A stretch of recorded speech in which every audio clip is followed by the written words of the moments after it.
ആഭ്യന്തര കുറ്റവാളിയാക്കപ്പെടുന്ന പുരുഷന്മാർക്ക് വേണ്ടിയുള്ള അവരുടെ നീതിക്ക് വേണ്ടിയുള്ള ഒരു പടമാണ് സത്യം പറഞ്ഞാൽ ആഭ്യന്തര കുറ്റവാളി എന്ന് പറയുന്നത്.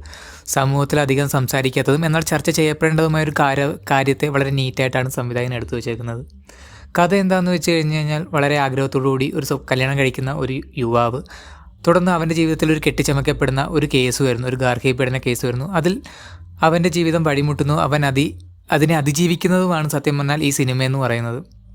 ഈ സിനിമയുടെ ഏറ്റവും വലിയ എന്ന് വെച്ച് കഴിഞ്ഞാൽ ഒരു നിയമത്തെയാണ് ഇത് കൂടുതലും ഫോക്കസ് ചെയ്യുന്നത്. കാരണം 498A എന്ന് പറയുന്ന ഒരു നിയമം, അതായത് ഭാര്യയ്ക്ക് ഭർത്താവിൽ നിന്നോ ഭർത്താവിൻ്റെ ബന്ധുക്കാരിൽ നിന്നോ പീഡനങ്ങളൊന്നും ഏൽക്കാതിരിക്കാൻ അവരെ സംരക്ഷിക്കാൻ വേണ്ടിയാണ് ഈ നിയമം ഉണ്ടാക്കിയിരിക്കുന്നത്. പക്ഷേ അത് മിസ്യൂസ് ചെയ്യുന്ന ഒരുപാട് സ്ത്രീകളുണ്ട്. ആ മിസ്യൂസ് ചെയ്യുന്നതിൽ ഒരുപാട് തകർന്നു പോകുന്ന ഒരുപാട് പുരുഷ ജീവിതങ്ങളുണ്ട്.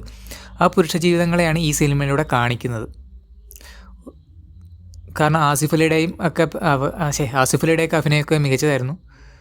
പിന്നെ ഒരു ചെറിയ സിനിമയാണ്, എല്ലാവർക്കും കണ്ടിരിക്കാൻ പറ്റിയ ഒരു ഫാമിലി എൻ്റർടൈൻമെൻറ്റ് സിനിമ തന്നെയാണ് ആഭ്യന്തര കുറ്റവാളി എന്ന് പറയുന്ന പടം.